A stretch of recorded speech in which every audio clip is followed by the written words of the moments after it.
Hi friends, आप लोग को बता दें कि आज हम UGC net paper 2 economics subject से क्लास लेके आया हूँ। ठीक है। और इस पर आज हम लोग इकोनॉमिक्स सब्जेक्ट के अंतर्गत यूनिट 1 देख रहे थे। ठीक है, उसी का आगे लेके आया हूँ। और हम लोग को पिछले क्लास से ही इम्पोर्टेंट सेशन स्टार्ट हो गया है और आज भी इम्पॉर्टेंट है। ठीक है, और ये आप लोग को समझना चाहिए। और हर एक इकोनॉमिक्स का स्टूडेंट जो है, ये यूजी हो, पीजी हो या फिर नेट जेआरएफ जो करना चाह रहे हों, ठीक है, या इंटरमीडिएट स्टूडेंट हो, सबको इकोनॉमिक्स में जो आज चैप्टर हम लेने वाले हैं क्लास, ये समझ में आना चाहिए। और ये समझ में आएगा तभी आपको जाकर गद्यांश, कथन निष्कर्ष, कूटनीति जैसे जो क्रॉस अभी प्रश्न आ रहे हैं, आपका पीजीटी एग्ज़ाम हो, नेट का एग्ज़ाम हो, ठीक है, या तमाम आपका टीचिंग से संबंधित जितने भी एग्ज़ाम हो, उस सब में आ रहा है जो क्वेश्चन प्रश्न जो पूछने का जो पैटर्न जो चेंज हुआ है, वो सब तभी आप बना पाइएगा जब इस तरह से आप समझ पाइएगा या समझिएगा। ठीक है, तो चलिए हम लोग स्टार्ट करें बिना देर करते हुए। ठीक है, और आप लोग को बता दें एक छोटी सी बात कि आप लोग को समझ में आए, है ना, या कुछ आप बदलाव चाहते हैं, आपका सुझाव है, ठीक है, या जिस टॉपिक में आप क्लास चाहते हैं, कमेंट बॉक्स पर जाकर आप लोग कमेंट अवश्य लिखिए। साथ ही इसे अधिक से अधिक मित्रों तक पहुंचाने का प्रयास कीजिए। ठीक है, ताकि मैं भी अधिक से अधिक मोटिवेट होकर अच्छा से अच्छा क्लास आप लोग के लिए मैं ला सकूं। ठीक है फ्रेंड्स, स्टार्ट करते हैं। देखिए आज का हम लोग टॉपिक लेकर बैठे हैं। ठीक है, आज हम लोग देखने वाले हैं कि उपभोक्ता के व्यवहार का सिद्धांत। ठीक है, और यूनिट 1 का पहला टॉपिक यही है। समझ गए? कहता क्या है? उपभोक्ता के व्यवहार का सिद्धांत। इसका अंतर्गत हम लोग देखने वाले हैं सीमांत उपयोगिता विश्लेषण। ठीक है, और इसका बहुत सारे पार्ट होने वाले हैं क्योंकि ये टॉपिक लंबा होने वाला है। और आप लोग को हम बताएंगे इसका आपका परिभाषा। ठीक है, परिभाषा में बतलाएंगे कि कौन सा अर्थशास्त्री इनका परिभाषित किए परिभाषा के साथ में। इसका तालिका के द्वारा देखेंगे, है ना, चित्र डायग्राम द्वारा देखेंगे। इसका महत्व, क्षेत्र, प्रकार, आकार, ठीक है, आलोचना, अपवाद, सभी कुछ देखने वाले हैं। इसलिए आप लोग इस क्लास को मिस ना करें। ठीक है, आप लोग लगातार देखते चले जाएं ताकि आप लोग का बेस मजबूत हो सके। चलिए स्टार्ट करते हैं। देखिए स्टार्ट करते हैं। हाँ, देखिए कहता क्या है कि अर्थशास्त्र में आर्थिक समस्याओं का अध्ययन किया जाता है। ठीक है, आप लोगों को समझना चाहिए कि अर्थशास्त्र का उत्पत्ति हुआ कैसे है, क्यों हुआ है। तो अर्थशास्त्र स्पेशल आपका धन, रुपया, पैसा, आर्थिक से संबंधित ही कार्य किया जाता है। इसलिए इसको आमतौर पर बोलचाल में कह सकते हैं कि आर्थिक समस्याओं को का अध्ययन करने के लिए ही अर्थशास्त्र का जन्म हुआ है, उत्पत्ति हुआ है। ठीक है, चलिए आगे चलते हैं। ये समस्याएं इसलिए उत्पन्न होती है क्योंकि हमारे साधन सीमित हैं। ठीक है, कह रहा है कि ऐसा समस्या इसलिए उत्पन्न होता है क्योंकि हर एक व्यक्ति, हर एक मानव जीवन के पास, ठीक है, जो आपको कह सकते हैं जीवन बिताने का जो साधन जो है ना, वो संसाधन जो है सीमित है। समझ गए? और हमारी आवश्यकताएं या उद्देश्य असीमित है। समझ गए? कहने का मतलब हम लोग का जो चाह है, आवश्यकता है, उद्देश्य है, जो भी कुछ करना है वो बड़ा करना है। ठीक है, असीमित है, उसका कोई लिमिटेशन नहीं। ठीक है, तो इसी तरह से आप लोग बता दें कि हम लोग का जो है आवश्यकता और उद्देश्य असीमित है। साधन सीमित होने के कारण हमारे अर्थशास्त्र में आर्थिक समस्या का उत्पन्न होती ही होती है। आगे चलते हैं कि उपभोग, एक क्षेत्र में उपभोक्ता अपनी सीमित आय अथवा साधन से अधिकतम संतुष्टि प्राप्त करने की चेष्टा करता है। समझ गए? क्या कहता है कि एक सीमित आय अथवा साधन, साधन में आपका आय भी हो सकता है या वस्तु विनिमय जैसा कोई वस्तु जैसा भी साधन हो सकता है। समझ गए? तो साधन का मतलब साधन, तो साधन से अधिकतम संतुष्टि प्राप्त करने की चेष्टा प्राप्त होता है। वो हम रहे या आप रहे, आपका भी टारगेट यही रहेगा कि अधिक से अधिक संतुष्टि प्राप्त करें। ठीक है, अतः यहाँ प्रश्न उठता यह है कि उपभोक्ता मौद्रिक आय से अधिकतम संभव संतुष्ट प्राप्त करने की, ठीक है, विभिन्न उपलब्ध वस्तुओं में से किसे खरीदने का निर्णय ले। ठीक है, अगर जैसा आप लोग बता दें कि साधन सीमित है, ठीक है, और हमारा जो उद्देश्य है असीमित है, तो उस बीच में उपभोक्ता के पास, है ना, एक व्यक्ति के पास उसका कन्फ्यूजन बना रहता है कि किसे वो सबसे पहले खरीदे, ठीक है, किस वस्तु का वो उपभोग करे।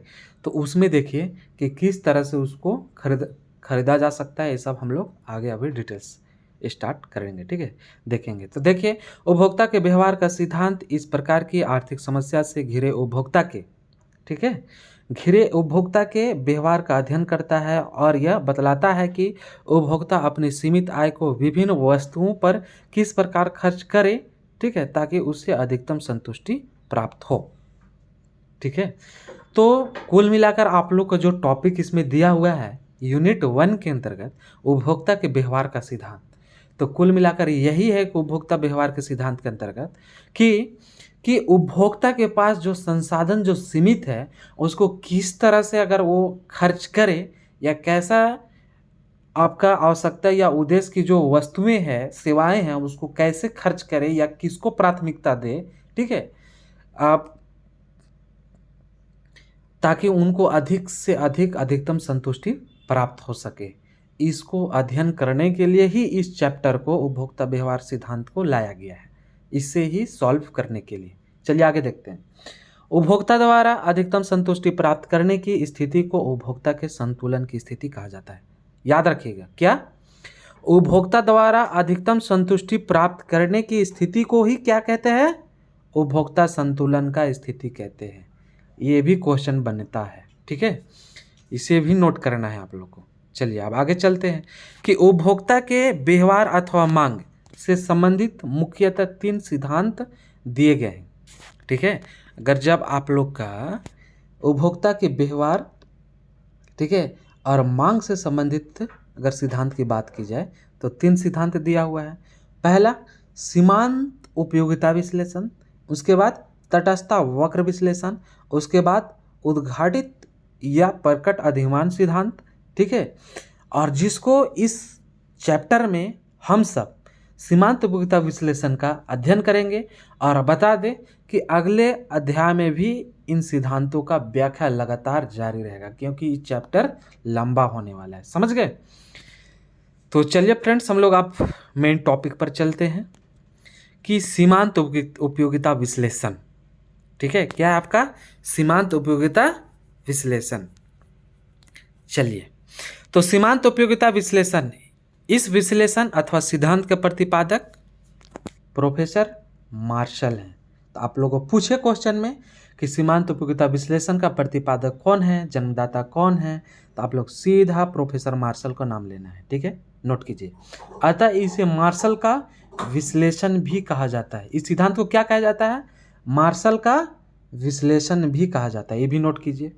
मार्शल ने उपभोक्ता के व्यवहार के जिस सिद्धांत का प्रतिपादन किया उसे उपभोक्ता की आर्थिक विवेक बुद्धि का सिद्धांत कहा जाता है। समझ गए? क्या कहा जाता है कि उपभोक्ता के व्यवहार के सिद्धांत में मार्शल ने, ठीक है, अपना जो सिद्धांत प्रस्तुत किया उसे क्या कहा जाता है? उपभोक्ता की आर्थिक विवेक बुद्धि का सिद्धांत। ये भी नोट कीजिएगा, ठीक है। अब आगे हम लोग चलते हैं कि उपभोक्ता विवेकपूर्ण ढंग से इसलिए काम करता है क्योंकि वह सतर्कता के साथ जानबूझकर अपनी खरीद की योजना इस प्रकार बनाता है तथा एक वस्तु की जगह दूसरे वस्तु का चयन इस प्रकार करता है ताकि उससे अधिकतम संभव संतुष्टि प्राप्त होती है। समझ गए? इसलिए ऐसा इसलिए वो करता है एक उपभोक्ता, क्योंकि जिस वस्तु का सेवा का वो उपभोग करे, ठीक है, सबसे ज़्यादा सबसे पहले उससे वो अधिक से अधिक संतुष्टि प्राप्त हो। मार्शल का विश्लेषण निम्नलिखित मान्यताओं पर आधारित है, ठीक है। अभी तक हम लोग जो देखें सीमांत उपयोगिता विश्लेषण का, ठीक है, उसका मान्यता देखने वाले हैं मार्शल के संबंध में, और ये आप लोग को मान्यता भी इम्पोर्टेंट होता है और इसे रटना ही पड़ेगा, याद करना ही पड़ेगा, तभी जाके आप कथन निष्कर्ष का क्वेश्चन बना पाइएगा।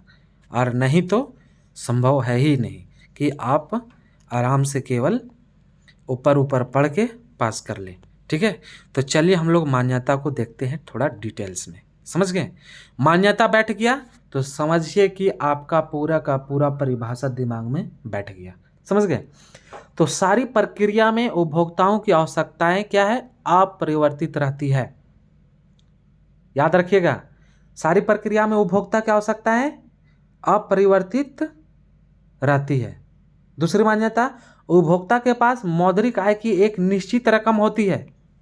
क्या रकम निश्चित रहती है? जैसे हम लोग देखे थे ना कि साधन सीमित होता है, उसी तरह से वही है। थर्ड है, अनेक खरीदारों में से वह एक है। फोर्थ है कि उपभोक्ता सभी वस्तुओं के मूल्यों को जानता है। ठीक है, जिससे प्रत्येक वस्तु समरूप है। ठीक है, वस्तु क्या है? समरूप है। तो ये सबका मूल्य भी जानता है एक उपभोक्ता। और अगला 5वां पॉइंट है कि उपभोक्ता अपनी आय को अत्यंत छोटी मात्रा में भी व्यय कर सकता है। कौन? आपका उपभोक्ता। और उपभोक्ता विवेकपूर्ण तरीके से क्या है? कार्य करता है। उपभोक्ता क्या है? विवेकपूर्ण तरीके से कार्य करता है। ये हम लोग मान्यता देखे, छठा मान्यता। ठीक है, अब हम लोग आगे देखने वाले हैं कि प्रोफेसर मार्शल का विश्लेषण जो बता दे सिद्धांत निम्नलिखित 2 सिद्धांत पर आधारित है। ठीक है, इनका जो अभी जो देखे हम लोग कि किन किन सिद्धांत पर इनका पूरा चर्चा टिका हुआ है। ठीक है, इनका परिभाषा टिका हुआ है। तो देखिए, पहला है कि मूल्य सीमांत उपयोगिता का बराबर होता है। ठीक है, क्या है? मूल्य जो है आपका सीमांत उपयोगिता के बराबर होता है, ये भी नोट करना है आप लोग को। सेकंड है कि सम सीमांत उपयोगिता नियम या प्रतिस्थापन का नियम अथवा अधिकतम संतोष का नियम। ठीक है, ये भी है इसमें। ठीक है, इस पर भी आधारित है इनका विश्लेषण। कौन कौन सा? सम सीमांत उपयोगिता, प्रतिस्थापन का नियम और अधिकतम संतोष का नियम। चलिए, तो इसे अब हम लोग देखते हैं कि इसमें पहला सिद्धांत एक वस्तु की अवस्था में तथा दूसरी सिद्धांत एक से अधिक वस्तु की अवस्था में। ठीक है, पहला सिद्धांत क्या है? जब एक वस्तु की बात की जाए तब, और दूसरी सिद्धांत जब एक से अधिक वस्तुओं की बात करेंगे तब लागू होगा। ठीक है, कि अवस्था में उपभोक्ता की संतुलन की व्याख्या करता है। ठीक है, और ये दोनों सिद्धांत जो है सीमांत उपयोगिता ह्रास नियम पर आधारित है। अगर पूछे कि ये दोनों सीमांत आप लोग को है ना, सिद्धांत किस नियम पर आधारित है? ठीक है, तो आप लोग को जवाब देना होगा सीमांत उपयोगिता ह्रास नियम के नियम पर आधारित है। अतः इन सिद्धांतों की व्याख्या करने से पूर्व में हम सीमांत उपयोगिता ह्रास नियम का अध्ययन करेंगे। ठीक है, ये सब सिद्धांत जानने से पहले हम पहले जानेंगे कि सीमांत उपयोगिता ह्रास नियम होता क्या है। लेकिन सीमांत उपयोगिता ह्रास नियम के अध्ययन से पूर्व हम यह भी आवश्यक हो जाता है कि हम लोग पहले तो जाने कि उपयोगिता का अर्थ क्या है, उपयोगिता किसे कहते हैं, उपयोगिता कितने प्रकार के हैं, उपयोगिता को मापा कैसे जाता है। समझ गए? अभी तक तो हम लोग देखे सीमांत उपयोगिता, है ना, तो सीमांत जान रहे हैं, उपयोगिता जान ही नहीं रहे, तो कैसे होगा? तो सबसे पहले आपको एक एक वर्ड का बारे में जानते हुए हम लोग उधर की ओर बढ़ेंगे। तो चलिए, इस तरह से हम लोग को उपयोगिता के संबंध में पहले जानना पड़ेगा। ठीक है, देखिए, आप लोग बोलचाल में बहुत सारे परिभाषा सुने होंगे कि उपयोगिता, है ना, और आप लोग महसूस भी करते होंगे कि उपयोगिता के संबंध में। फिर भी आप लोग को मैं समझाने का प्रयास करता हूं ताकि आपका दिमाग में सीधा सेट हो जाए। कहता है कि जब हम विभिन्न आवश्यकताओं की अनुभूति करते हैं, क्या? विभिन्न आवश्यकताओं की अनुभूति करते हैं, बोले थे अभी, जो कि उनकी संतुष्टि वस्तु या सेवाओं के उपभोग द्वारा होता है। जो भी आवश्यकता हो वो हो सकता है आपका वस्तु से संबंधित या सेवा से संबंधित जो आपको संतुष्टि प्रदान करे। इसका अर्थ यह हुआ कि वस्तुओं या सेवाओं में कोई विशेष गुण होता है। क्या होता है? वस्तुओं या सेवाओं में, ठीक है, वस्तुओं या सेवाओं में कोई विशेष गुण होता है जिससे हमारी आवश्यकताओं की संतुष्टि होती है। समझ गए? क्या बताया जा रहा है कि हमारी आवश्यकताओं की संतुष्टि होती है, क्योंकि वस्तु और सेवा में विशेष गुण ऐसा कुछ हो रहता है, इसी के कारण से हमारी जो आवश्यकता है ना, वो आवश्यकता को संतुष्टि मिलती है।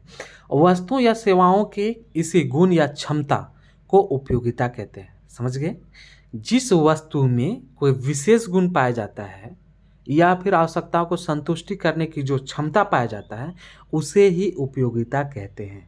किस पर पाया जाता है? वो वस्तु हो सकता है या फिर सेवा हो सकता है, याद रखना है।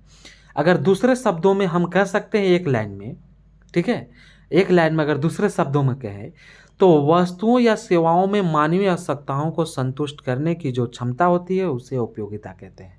एक लाइन में आप लोगों को नोट्स बनाना है तो इस काला वाले अक्षर को नोट कर सकते हैं। वस्तुओं या सेवाओं में मानवीय आवश्यकताओं को संतुष्ट करने की जो क्षमता होती है उसे क्या कहते हैं? उपयोगिता कहते हैं। समझ गए? अभी तक भी अगर नहीं समझे होंगे कि उपयोगिता किसे कहते हैं तो चलिए एक एग्जाम्पल के द्वारा, एक उदाहरण के द्वारा हम लोग समझते हैं।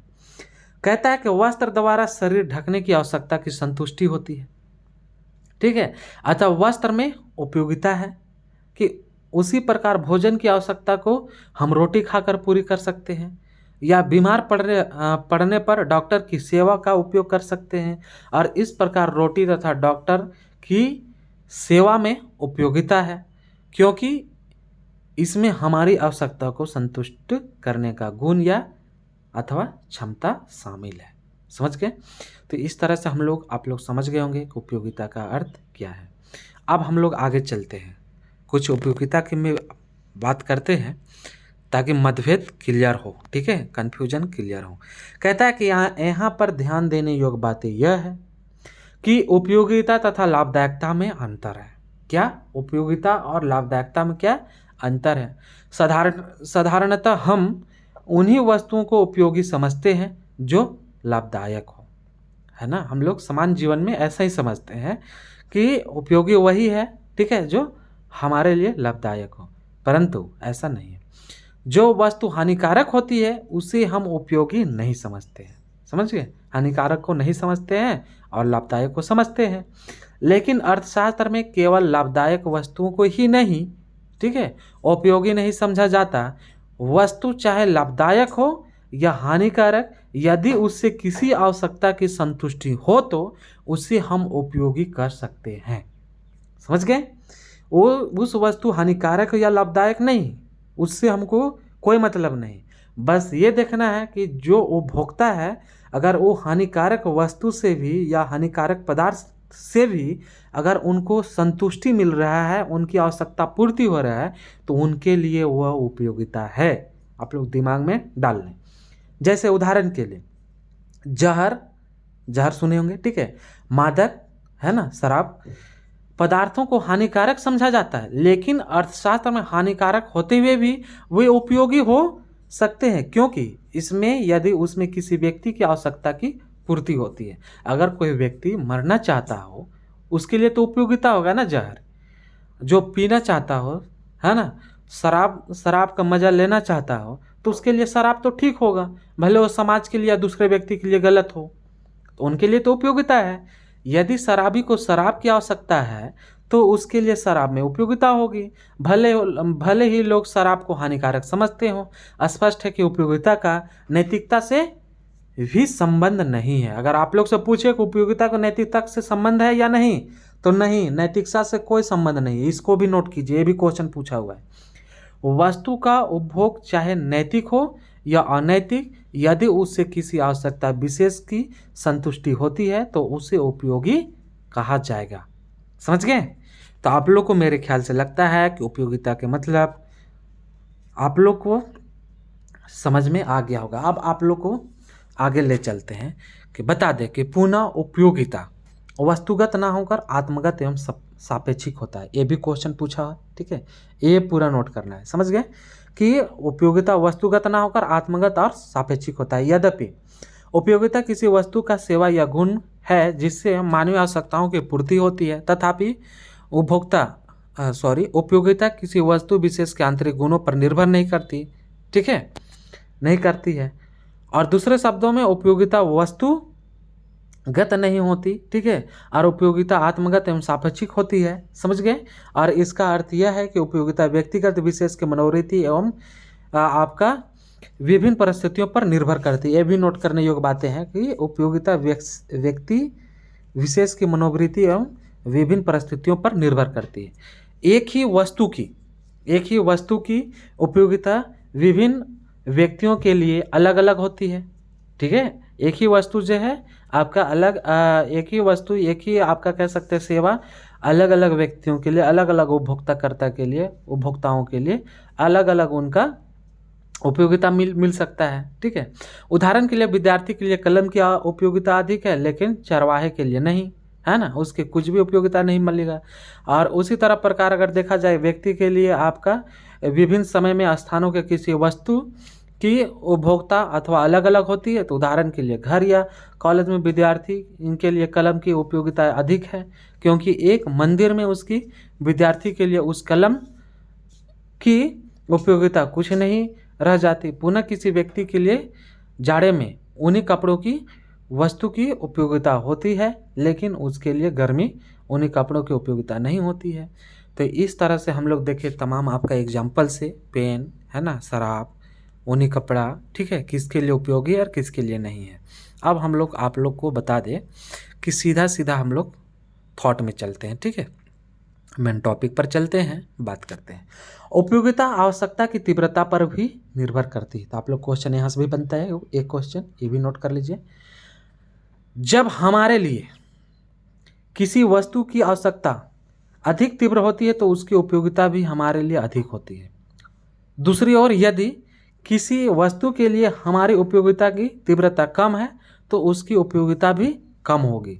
उदाहरण के लिए यदि जंगल में शिकारी का सामना किसी शेर से हो जाए तो उसके लिए बंदूक की उपयोगिता बहुत ही अधिक होगी, ठीक है, किंतु उसकी बंदूक की उपयोगिता शिकारी के लिए घर पर कम होगी, ठीक है। उसी प्रकार यदि हम भूखे हों तो रोटी का आवश्यकता हमारे लिए अधिक होगी, किंतु रोटी खाने के ज्यों ज्यों हमारी भूख मिटती जाएगी त्यों त्यों आपका रोटियों की उपयोगिता हमारे लिए घटती जाएगी। तो इस तरह से समझ गए। अब आप लोग को बता दें कि आप लोग को उपयुक्त विश्लेषण विवरण के आधार पर उपयोगिता के संबंध में निम्नलिखित बातें को स्पष्ट करते हैं। जिन स्टूडेंट ने, ठीक है, अगर आप लोग इनको समझे, अब बस आपको इन बातों को हमेशा के लिए रट लेना है और ताकि आपका दिमाग में छपा रहे और आराम से आप लोग क्वेश्चन को कर ले जा सकते हैं। चलिए देखते हैं कि वस्तुओं या सेवाओं में मानवीय आवश्यकताओं को संतुष्ट करने की जो क्षमता होती है उसे उपयोगिता कहते हैं। ऊपर में देखें, उपयोगिता तथा लाभदायकता में अंतर होता है। उपयोगिता का नैतिकता से कोई संबंध नहीं है और उपयोगिता वस्तुगत न होकर आत्मगत एवं सापेक्षिक होती है और उपयोगिता आवश्यकता की तीव्रता पर निर्भर करती है। ये सब अच्छा पॉइंट है, ठीक है। अब चलते हैं उपयोगिता की माप, ठीक है। हम लोग उपयोगिता की माप कैसे करेंगे, समझ गए। अब आप लोग को समझना चाहिए, प्रश्न यह उठता है इसमें कि उपयोगिता की माप की जा सकती है, उपयोगिता की माप की जा सकती है अथवा नहीं। तो इस बात को लेकर अर्थशास्त्रियों के बीच काफ़ी मतभेद रहा, जिसमें पेरेटो, हिग्स, एलन जैसे अर्थशास्त्रियों का विचार उपयोगिता की माप नहीं की जा सकती। ये सब ऐसे अर्थशास्त्री कहते हैं कि उपयोगिता को मापा नहीं जा सकता। उनके अनुसार चूंकि उपयोगिता, ठीक है, व्यक्ति की मनोवृत्ति पर निर्भर करती है, समझ गए, अतः यह एक व्यक्ति एवं अमूर्त विचार है। उनके अनुसार क्या कहता है, एक व्यक्तिगत या फिर एवं अमूर्त विचार है। इस पर आपको ध्यान देना है। उपयोगिता का कोई ठोस और मूर्त रूप नहीं होता, अतः इसकी माप नहीं की जा सकती। हाँ, हिग्स तथा एलन के अनुसार विभिन्न उपयोगिताओं में तुलना की जा सकती है, ठीक है, यह तुलनात्मक अध्ययन किया जा सकता है।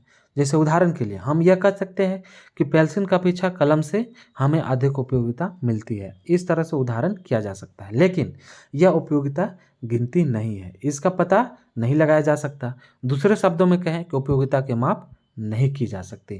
तो यहाँ तक समझ गए होंगे कि उपयोगिता की माप नहीं की जा सकती। इस संबंध में पेरेटो और हिग्स, एलन जैसे अर्थशास्त्री जो हैं इसका समर्थन करते हैं। दूसरी ओर देखा जाए कि आपका उपयोगिता की माप के संबंध में प्रोफेसर मार्शल आते हैं। प्रोफेसर मार्शल का विचार है कि उपयोगिता की माप की जा सकती है। तो आप लोग की ऐसा क्वेश्चन भी बन सकता है कि उपयोगिता की माप की जा सकती, किसने कहा? Professor Marshall. नहीं की जा सकती, कौन किया? पैरेटो, हिग्स और एलन। उनके अनुसार उपयोगिता की माप परोक्ष, ठीक है, तरीके से मुद्रा के रूप में की जा सकती है। किस रूप में? परोक्ष तरीके से मुद्रा के रूप में किया जा सकता है, ठीक है। और मार्शल का विचार है कि वस्तु के मांग मूल्य को उस वस्तु की उपयोगिता का काम चलाओ माप माना जा सकता है। इस प्रकार उपयोगिता के माप से संबंधित दो विचारधाराएं हैं। पहली विचारधारा मार्शल तथा उनके अनुयायियों की है, जिनके अनुसार उपयोगिता की उपयोगिता जो है मापा जा सकता है ना, मापी जा सकती है।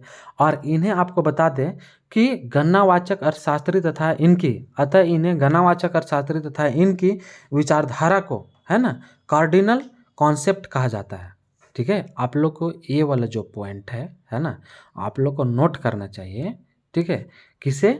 आपको प्रोफेसर मार्शल को, ठीक है। क्या है? गणनावाचक अर्थशास्त्री, और इनके विचारधारा को कार्डिनल कॉन्सेप्ट कहा जाता है।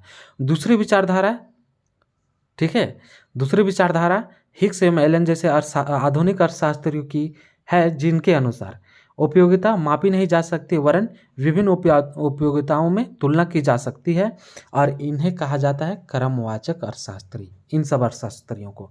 और इनके विचारधारा को क्या कहा जाता है? ऑर्डिनल कॉन्सेप्ट कहा जाता है, ठीक है। ये दोनों नोट करने योग्य बातें हैं, तम पूरा नोट कर लीजिए।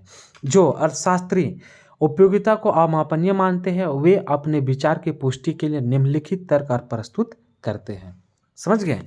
चलिए, उपयोगिता एक अमूर्त धारणा है, ठीक है। यह कोई ठोस चीज नहीं है, अतः इसकी माप नहीं की जा सकती, लेकिन यह तर्क सही नहीं हो प्रतीत होता। प्रकाश, ठीक है, तापमान आदि भी तो अमूर्त धारणाएं हैं, फिर भी इनकी अपनी माप की जाती है, ठीक है। अतः अमूर्त धारणा के आधार पर उपयोगिता अमापनीय कहना गलत है, ठीक है। ये क्या है? अर्थशास्त्री उपयोगिता के अमापनीय मानते हैं। किस तरह से? अमापनीयता का विवरण है, समझ गए। सेकंड है कि उपयोगिता परिवर्तनशील है या स्थिर नहीं है, ठीक है।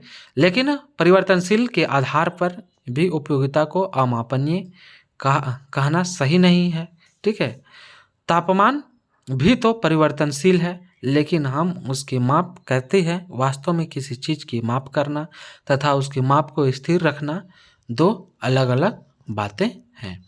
चलिए फ्रेंड्स, अब आगे चलते हैं कि थर्ड की ओर। उपयोगिता की माप करने के लिए कोई उपयुक्त मापदंड नहीं है, लेकिन यह विचार पूर्णतः सही नहीं है। प्रोफेसर मार्शल तथा जे.आर. हिग्स के अनुसार उपयोगिता की माप के लिए मुद्रा रूपी मापदंड उपलब्ध है ना। जेके मेहता और मार्शल के अनुसार, सॉरी यहाँ जेके मेहता है, ठीक है। अतः प्रोफेसर मार्शल के अनुसार उपयोगिता की माप की जा सकती है, और उनके अनुसार किसी वस्तु की उपयोगिता की माप परोक्ष तरीके से मुद्रा के रूप में की जा सकती है, ठीक है। किसी वस्तु के लिए हम जितना मूल्य देने को तैयार रहते हैं, वही हमारे लिए उस वस्तु की उपयोगिता का सूचक है। मतलब ये जितना हमको उपयोगिता मिला, जितना संतुष्टि मिला, उसका बदला में जो पैसा दे रहे हैं वही है। जैसे उदाहरण के लिए, यदि हम एक कलम 5 रुपये तथा एक पुस्तक 10 रुपये देने को तैयार है, तो हमारे लिए कलम की उपयोगिता 5 के बराबर है और पुस्तक की उपयोगिता 10 के बराबर है। इससे यह भी स्पष्ट होता है कि जिस वस्तु के लिए हम जितना ही अधिक मूल्य देने को तैयार रहते हैं, उपयोगिता भी हमारे लिए उतना ही अधिक होती है। इस उदाहरण के में हमारे लिए पुस्तक की उपयोगिता कलम की उपयोगिता से दुगनी है, लेकिन यहाँ स्मरणीय है कि मुद्रा के रूप में उपयोगिता की जो माप की जाती है वह मार्शल के अनुसार कामचलाऊ एवं अपूर्ण है, क्योंकि स्वयं मुद्रा का मूल्य एक समान नहीं रहता और इसमें परिवर्तन होते रहते हैं। इस संबंध में प्रोफेसर पिगू का विचार है कि द्रव्य उपयोगिता की माप नहीं करता, यह तो केवल हमारी इच्छा की तीव्रता का मापदंड है। समझ गए? तो इसमें एक मुख्य कारण क्या बताया गया, आप लोग को समझना चाहिए कि इसमें मुद्रा का मूल्य, ठीक है फ्रेंड्स, मुद्रा का मूल्य आए दिन हम लोग देख रहे हैं कि हमारे भारत का जो रुपया है, दिन प्रतिदिन हमारे मुद्रा का मूल्य जो है, हमारे मुद्रा का जो शक्ति है, वो क्या हो रहा है, दिन प्रतिदिन घटते चला जा रहा है। जैसे आपको अगर तुलनात्मक अध्ययन करके बताएं कि आप डॉलर का अपेक्षा रुपया का मूल्य देखें कि आज से 20-25 साल पहले देखें कि पहले आपका 50 रुपया, 52 रुपया, 60 रुपया डॉलर $1 के बराबर हुआ करता था, अब धीरे धीरे अब 60, 70, 65, 75 के बीच होने चले जा रहा है, समझ गए।